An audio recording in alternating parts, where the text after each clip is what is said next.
Oke, ini sudah nampak sepadanya. Sudah, Pak. Oke. Ini eh, kita ada kemarin udah overview pre-processing. Kemudian sekarang ini ada masuk pertemuan hari ini adalah machine learning model selection. Kalau kemarin di pre-processing di tugas pertama itu kita hanya menggunakan naive Bayes. Nah, di pertemuan ini kita machine learning model selection.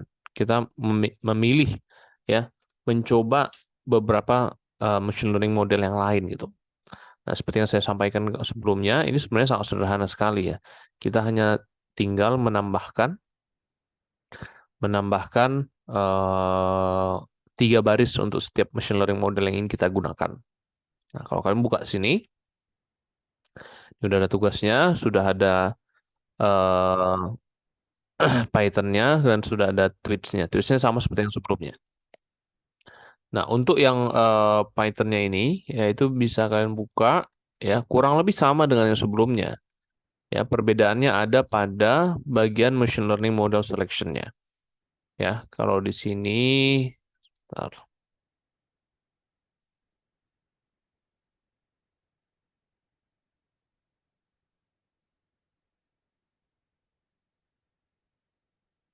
Ini udah jelas.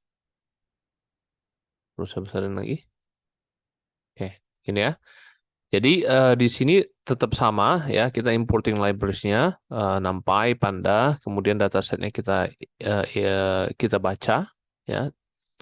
Kemudian datasetnya bisa kalian cek.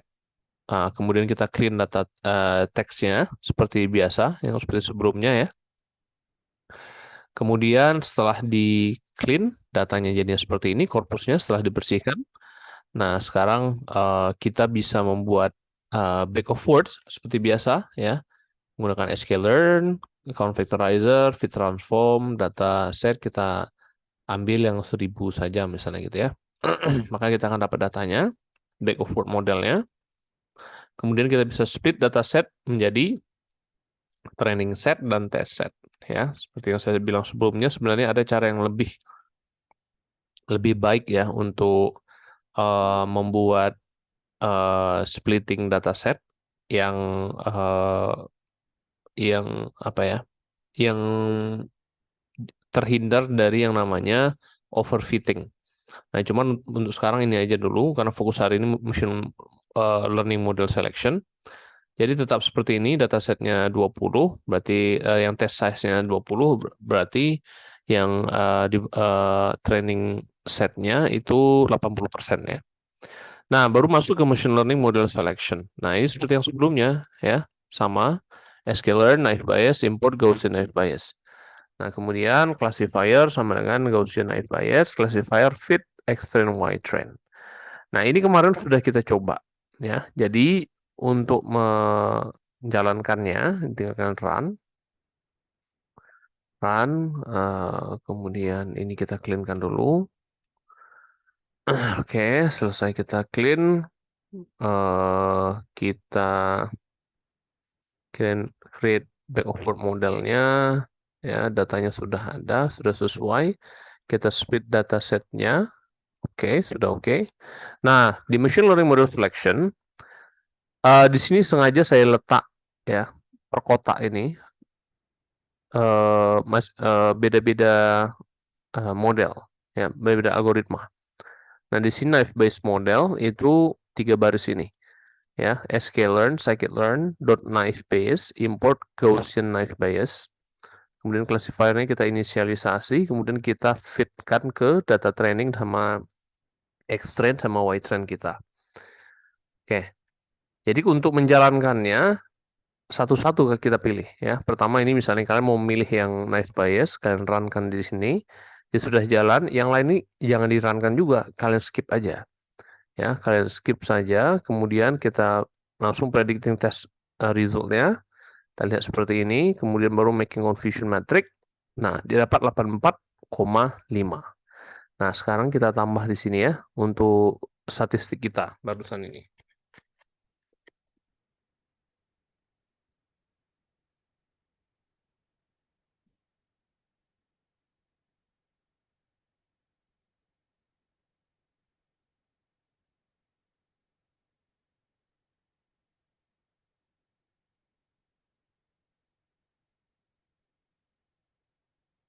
Nah, itu akurasi, ya, akurasi dari naive Bayes. Nah, gimana kalau kita mau coba algoritma yang lain gitu? Nah, kalian tadi sudah jalan di atas, ya, tinggal kita runkan ulang kembali, ya, kita runkan ulang kembali,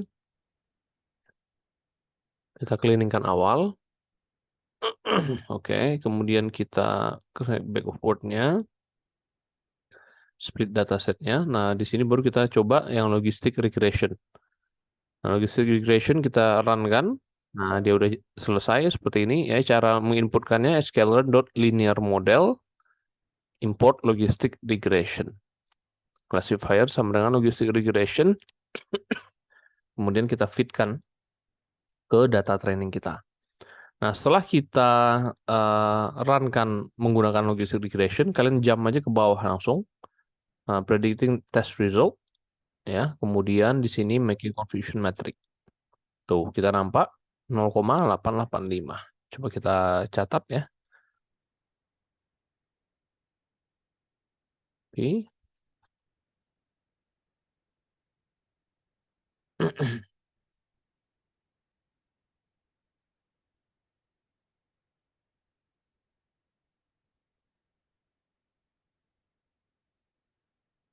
Oke. Mana yang bagus? Naive Bayes atau logistic regression dalam hal ini? Logistic regression, Pak. Logistic regression. Nah, kita masih ada yang lain. Ya, kita coba lagi. Mau amannya kita runkannya dari awal, tapi sebenarnya bisa aja kita langsung runkan algoritmanya, tapi ini biar kalian ingat aja step by stepnya ya. Kita cleankan teksnya, kemudian kita buat back of word-nya, ya, split datasetnya gitu. Baru kita masuk ke KNN, K nearest neighbor classifier. Dari sklearn.neighbors, import K neighbors classifier. Classifiernya kita inisialisasi seperti ini.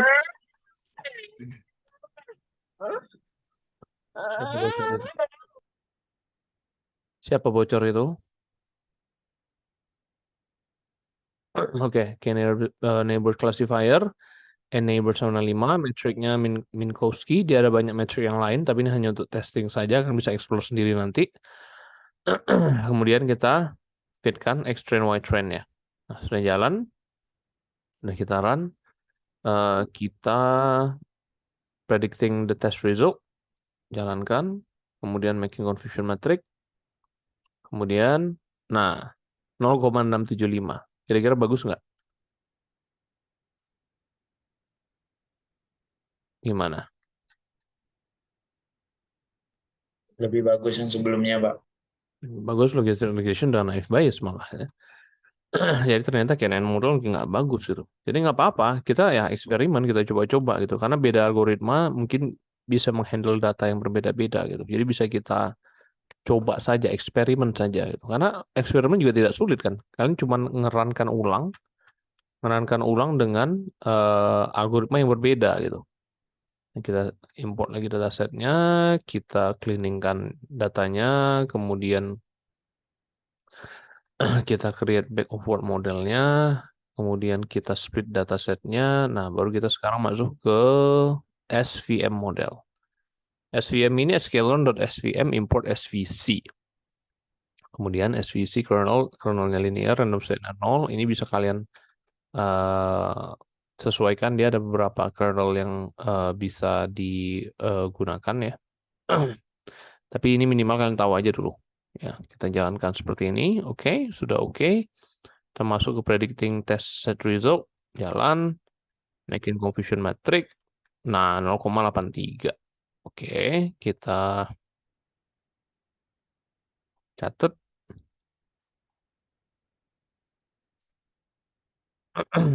Oke, kita catat. Nah, seperti ini modelnya. SVC, predicting test result, SVC, mana tadi? SVM ya, SVM model 0,83. Base, oke. Lebih baik daripada KNN, tapi lebih rendah dibandingkan dua yang di atas, ya, SVM. Nah, sekarang kita coba lagi. Kernel SVM. Yang ini, ya, seperti biasa, ya, biar kita hafal aja ya. Kita import dataset, ya. Kita import datasetnya dari CSV, kita clean datanya, kemudian kita create back of word modelnya, baru kita split datasetnya, nah baru kita pilih model yang mana. Nah dari SVM sudah, sekarang kita coba kernel SVM model, kita run. Nah bedanya ya, yang kalau SVM biasa ini kan linear, kalau kernel SVM dia pakai RBF ini. Nah kita lihat hasilnya seperti apa ketika berada di tes set result, dan kita buat confusion metric 0,875. Ya lebih baik ya. Jadi kernel SVM model lebih baik dibandingkan SVM yang linear untuk data ini ya. Nah, kita letak seperti itu. Nah, jadi hasilnya 0,875. Oke, kita masih ada lagi. Setelah kernel SVM, ya ingat stepnya, import dulu datasetnya, kemudian clean datanya, kemudian kita buat back of word model, kemudian kita split datasetnya, kemudian baru kita pakai decision tree pula. Decision tree classification model kita runkan seperti ini. Yes, sklearn.tree import decision tree classifier seperti ini. Ya. Nah kita lihat seperti apa pula resultnya. Ya, kita runkan 0,81. Ya, kita start.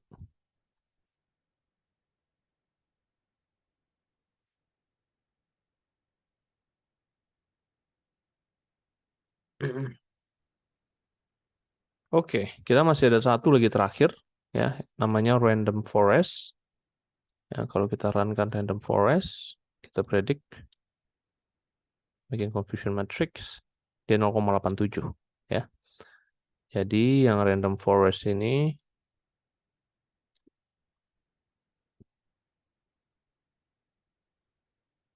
biaskan 0,87. Ada yang tahu beda random forest dengan decision tree? Silakan. Ada belajar kemarin machine learning perbedaan decision tree dengan random forest?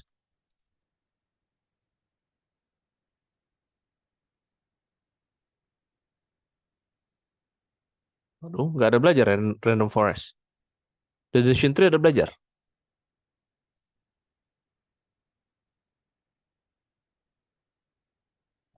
Decision tree aja, Pak. Gimana? Yang mana aja yang dipelajari kemarin di sini? Naive bias ada Pak, regression ada Pak, Oke, naive bias ya. Bentar, naive bias. Apa lagi? KNN ada Pak, sama KNN ada. Logistic regression ada. SVM ada.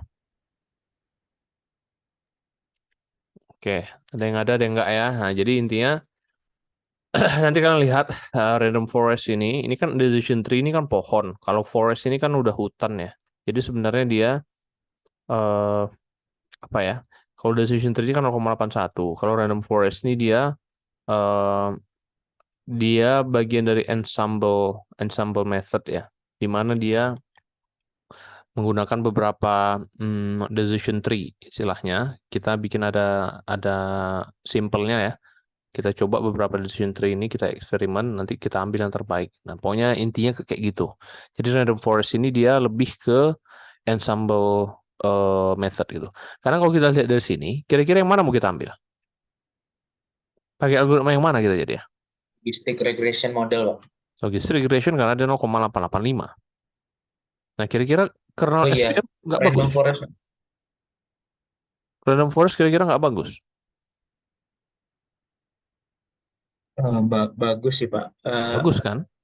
Ya, top 3-nya logistic regression, kernel SVM, sama random forest, Pak. Nah, kira-kira kalau misalnya ada beberapa seperti itu yang bagus, yang mana mau kita ambil? Apakah kita ambil yang terbaik aja seperti ini?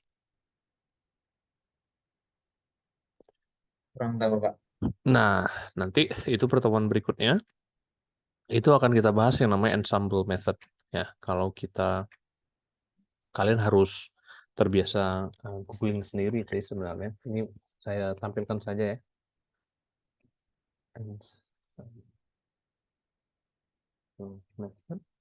Python. Nah, kalau kita buka ini di scikit-learn ini, ensemble method itu dia ada random forest, ya. Seperti tadi random forest itu saya bilang itu sebenarnya dari decision tree, ya.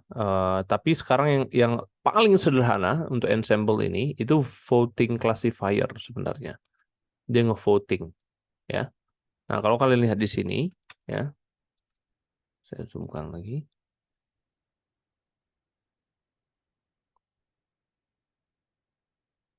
Mana tadi dia? Nih, voting classifier, ya. Idenya adalah menggabungkan conceptually different machine learning classifier, ya, yang seperti tadi itu ada random forest, ada logistic regression, ada naive Bayes dan sebagainya gitu, and use majority vote, ya. Majority vote itu kayak voting, ya, voting terbanyak, or the average predicted probability, ya, to predict the class label, ya. Nah, contohnya, misalnya dia kelasnya apa ini kita sekarang? Geser dulu sedikit. Kalau kita lihat di sini, kelasnya apa ini? 1 sama 0 ini apa ini? Ini kan kelas ini maksudnya. Yang diprediksi ya. 1 itu kan positif sentimen ya, sentimen positif. 0 itu kan negatif ya sentimennya. Jadi kan ada 2 kelas ini. Nah, ada 2 kelas. Kemudian kita membandingkan gitu. Kita bandingkan gitu. Nah, contoh misalnya ketika kita run, makanya tadi saya klik-klik terus di sini, kan bisa ngelihat perbedaannya. Contoh ya, saya buka decision tree, saya runkan, saya predik ini test resultnya. Nah, kita lihat di sini mungkin ada 1, 0 di sini ya.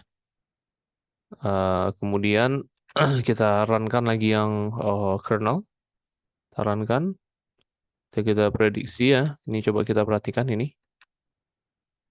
Tuh, yang tadi 1, 0 menjadi 0, 0 kan?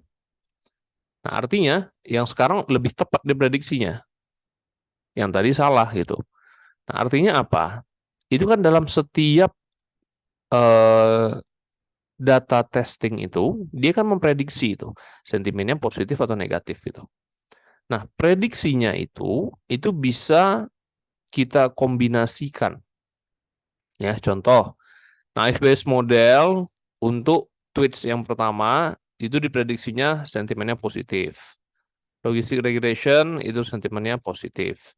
KNN sentimennya negatif, SVM negatif, kernel SVM negatif, decision tree positif. Nah, misalnya kayak gitu. Nanti suara terbanyak yang diambil gitu.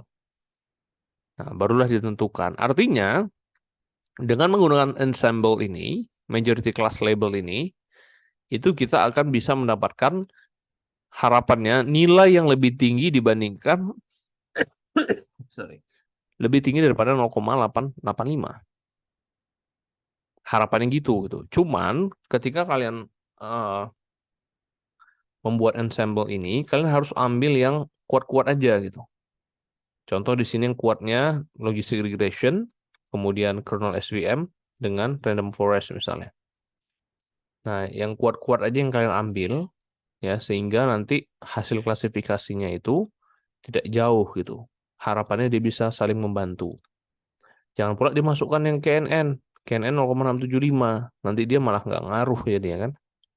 Dia malah banyak salahnya nanti. Nah, jadi ketika voting itu kita harus mencari algoritma yang hasilnya bagus dulu gitu. Nah, makanya saya jelaskan di pertemuan kali ini, kalian listkan dulu seperti ini. Baru nanti bisa kalian tentukan berdasarkan data masing-masing untuk ensemble methodnya yang mana satu mau kalian gunakan. Nah, ensemble-nya di sini nanti saya kirim linknya ya. Ini caranya gimana usage-nya? Nah, di sini nih contohnya nih. Menggunakan voting classifier. Ya. Nah, ini ada random forest, ada Gaussian, ada logistic regression, misalnya ya. Gaussian naive Bayes ya. Nah, di sini kalian menggunakan voting classifier. Nah, dimasukkan di sini ya, datasetnya biasa di load ya. Kemudian di sini classifier-nya kita inisialisasi classifier-nya sama halnya seperti kita inisialisasi di sini ya. Di sini kita inisialisasi satu persatu. Ya, ini dia inisialisasi. Cuman kita nggak langsung fitkan seperti ini ke data trainingnya. Tapi kita gunakan ensemble classifier-nya. Nah, kita panggil voting classifier, estimatornya.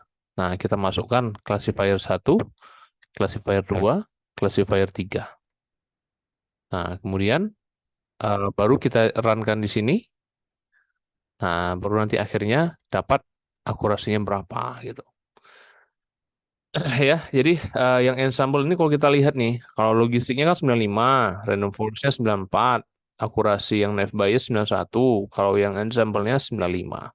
Karena ya kebetulan aja sih karena yang lainnya juga rendah kan. Jadi tetap yang ini yang eh, nggak bisa di atasnya gitu. Tapi kalau terkadang kalau kalian gunakan yang kuat ya, ya misalnya di sini kan kita gunakan beberapa metode yang kuat ya 0,88, kemudian ada 875 misalnya. Dua ini aja yang kalian ensemble misalnya, atau tambah dengan random forest lah satu karena kuat juga ini.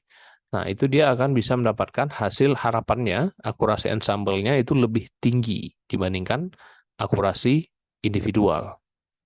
Nah, kurang lebih seperti itu. Nah, inilah yang akan kalian lakukan untuk case study yang kedua kalian. Ya, jadi nanti saya kirim link ini, kalian udah bisa ambil source code-nya di sini. Ya, tinggal gunakan. Dan di sini source code ini juga saya kirimkan. Nah, pertama yang harus kalian lakukan, kalian tes dulu satu persatu seperti ini untuk dataset kalian, karena datasetnya bisa jadi beda-beda algoritmanya kan. Jadi untuk sekarang pakai aja algoritma yang ada, nggak usah tambah algoritma yang baru untuk mempermudah kalian. Tapi kalau misalnya kalian mau nambah algoritma yang lain, nggak apa-apa, silahkan kalian tambah. Nah, nanti di ensemble-nya bisa kalian coba lihat nanti mana yang paling bagus, berapa akurasi yang ensemble-nya. Nah, ya kurang lebih seperti itu pertemuan hari ini. Ada yang ingin tanyakan? Silakan. Untuk tugasnya boleh pakai data yang kemarin, Pak. Boleh, boleh. Makanya kita memang melanjutkan.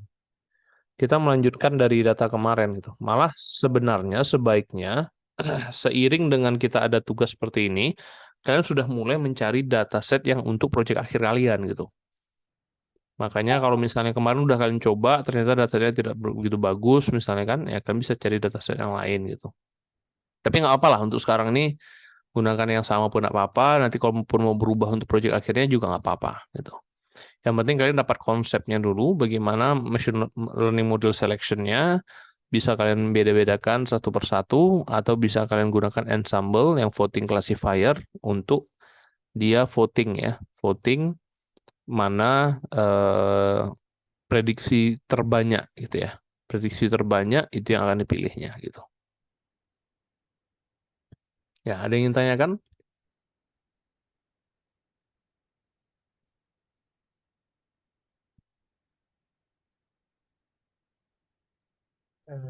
Make sure aja Pak, ini Ya, tugasnya nanti kita cuman itu kan Pak, dari Spada yang Bapak kasih nanti kita buat metode assemble-nya ya Pak.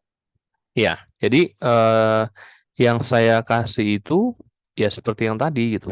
Tidak ada ensemble-nya. Karena tujuan saya, kalian jangan saya kasih source code gratis gitu aja gitu. Artinya saya kasih source code yang basicnya, kemudian nanti saya akan kasih link di yang tadi, link scikit-learn ensemble tadi. Nah, tinggal kalian integratekan yang terakhir gitu. Bagian akhirnya itu tinggal kalian gabungkan gitu. Nah, seperti itu. Jadi tugasnya itu case tadinya sampai ke ensemble tadi. Nah, pertama kalian bikin dulu, kalian coba satu persatu ya, bikin aja yang kayak saya bikin tadi.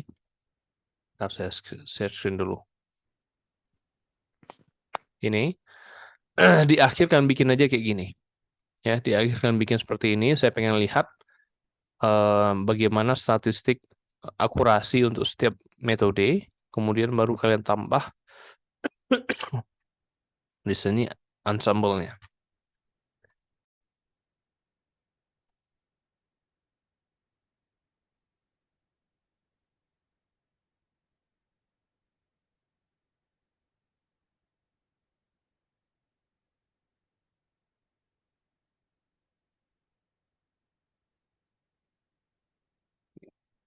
Ya, jadi kalian tambah voting classifier-nya.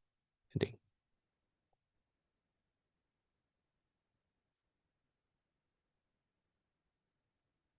nah, di sini source code yang di sini ini bisa kalian gunakan. Kan kurang lebih sama ini. Bedanya ini dia menggunakan 3 metode. Kemudian dia ada menggunakan voting classifier sekali gitu. Nah, ya, jadi datasetnya ini seperti tadi kan sudah ada bagian import dataset. Nah, di sini tinggal classifiernya kalian include-kan. Pakai aja, nggak usah pakai source code dia nih. Pakai aja source code kalian di sini nggak apa-apa yang udah saya kasih. Nih, ini kan classifier, kalian bikin kelas 1 gitu kan. Nah, seperti ini. Nah, baru ini ensemble-nya kalian masukkan ini. Ya, baru kalian loopingkan ini. Nah, tinggal copy paste saja itu. Oke? Jelas? Jelas, Pak. Oke.